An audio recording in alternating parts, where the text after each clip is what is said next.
Approved budget! Opisyal nang naaprubahan sa ikatlo at huling pagbasa ang proposed 6.793 trillion pesos national budget para sa 2026.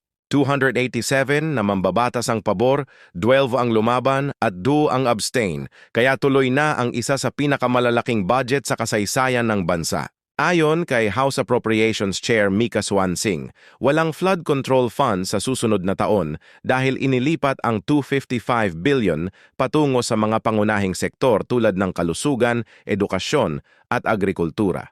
90.7 billion sa kalusugan, 56.6 billion sa edukasyon, 53.7 billion sa agrikultura, 1.28 trillion sa kabuuang pondo ng DepEd, pinakamataas sa kasaysayan. Kasama rito ang 63.2 billion para sa pagpapatayo ng 25,000 classrooms sa buong bansa.